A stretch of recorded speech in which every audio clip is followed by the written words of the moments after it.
this packet of Haribo, I'm not going to be able to... Did you just go to land on top of that? Yeah, I just went... So today, we're going to talk about 5 things that make you faster. First of all, I want to caveat all of this by saying a really good thing to do is to work with a coach and allow them to create a structured plan to support your goals and your challenges, whatever it is for the year. There's loads of good coaches out there in the UK. One of the best recommendations I think to do with that is to reach out to friends or your club and see who they recommend as a potential option that you could work with. Number 1, it's really simple. Volume! You weren't expecting that, were you? So it's not that kind of volume. When I say volume, I mean by riding more. So simply by riding more hours on the bike, increasing your volume is going to make you stronger, fitter, and ultimately make you a faster cyclist. A lot of pro riders are doing anything from, 15 to 25 hours a week on a bike. That's a hell of a lot of bike riding. Even if you're going from like doing a weekend ride, one day at the weekend, to introducing some sort of additional riding, whether that's indoors or outdoors, even just commuting to and from work, that will help increase your volume, which will in turn help increase your fitness and make you stronger. Something that I saw, which was really interesting when I was away in Spain recently, was Alexander Kristoff, who's a pro rider who races for Uno X, previously been European champion, sprinter, goes out and does 7-hour rides at 160 watts. So this is also proof that riding really hard doesn't necessarily make you faster. Riding easy and longer can help make you faster and stronger. Leading on from volume as well, it's really good to work out what your zones are. Zone 1 to 5, and a good way of doing that is doing an FTP test. As I've already said, working with a coach is probably the best way to allow you to understand your power zones and to work out a structured training plan which will make you stronger. But doing an FTP test on something like Zwift, for example, can allow you to give you a rough idea of where you are at. FTP is incredibly personal. Don't look at your friend's FTP and use that as your basis. It's best to work out your own, and the best tool to allow you to do that is a power meter. Most turbo trainers nowadays do have an incorporated power meter in them, which will allow you to get a rough understanding of what your power zone is. When you know that number, it allows you to train, and then subsequently allows you to make yourself faster and stronger. Number 2, high intensity. And what I mean by high intensity is doing rides that are over your easy zone, zone 1, zone 2, and looking at doing things that are sort of threshold based, sprints or interval sessions. Doing this helps to increase your aerobic ability and therefore make you stronger as well. These kind of sessions could be like 3 times 4 minutes at threshold, etc, etc. A simple way of doing this when you're out riding is maybe push a little bit harder on the climbs and use the descents to relax, and don't push on the descents, just take them quite steady. By doing this, you'll help increase the oxygen flow that goes into your body, and ultimately that's going to make you faster as well. Number 3, nearly a swear. Everyone fuels badly on bicycles, period. There's very few people who I think fuel correctly, and I'm definitely someone that doesn't always fuel correctly for my rides. British Cycling's recommendation is roughly 1 kilogram of body weight is 1 gram of carbohydrates. So say you're 80 kilograms in weight, you should be taking 80 grams of carbohydrates an hour. Now 80 grams of carbohydrates sounds like quite a lot, but in reality it's not that much.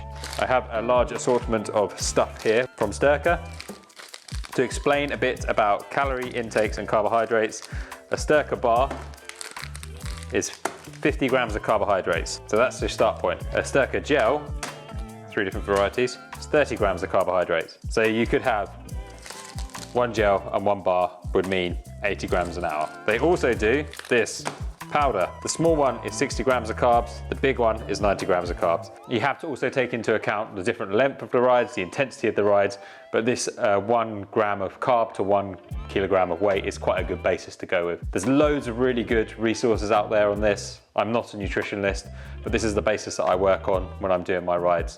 There also are other options that you can use in terms of fueling. If you want to take on board more normal food, things like roast potatoes, jam sandwiches, sweets, Haribo, etc. are great options as well out there. But basically, you have to make sure you're fueling yourself correctly during your riding to get the best performance, and then equally to make sure you're getting something in 15 minutes to half an hour after your ride that can help replenish those stores that you've burnt while you're riding. Something with some protein in it and some carbohydrates is a really good basis to go. Could be, I don't know, eggs on toast, some yogurt, those kind of things are really good. Protein shake, those sort of things.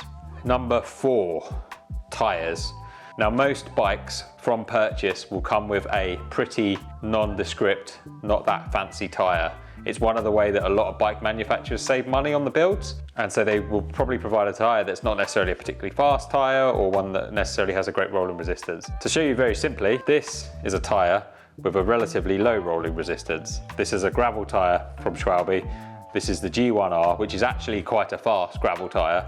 But in terms of rolling resistance compared to a road tyre, it's going to be considerably higher, as you can tell by the tread on it. In comparison, this is Schwalbe's fastest tyre they make. This is the Pro 1 TT, so it's a super thin casing tyre, rolls really fast, super lightweight. They do this in a variety of different tyre whips, but this is the fastest one they make. There are also options in the middle of the range. So they do the Pro 1, which has got slightly better puncture protection, but is not necessarily as fast a rolling tyre as the Pro 1 TT. So quite easy change really is just to upgrade the tyres on your bike, which will allow you to have a lower rolling resistance and potentially increase your speed slightly to make you faster. So the last one is your position on a bike.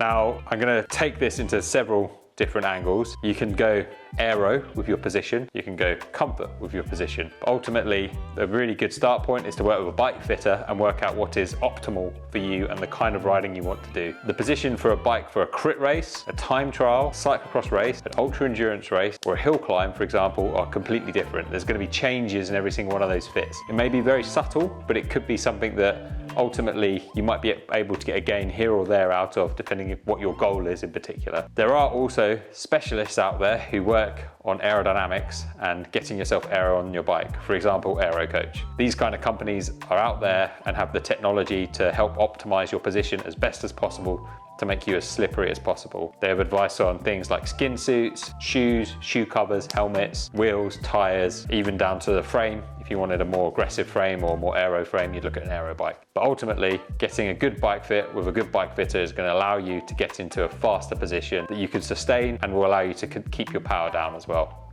I hope this video was somewhat useful. Thank you for watching. Please like, subscribe, comment, all of that stuff. Love you lots.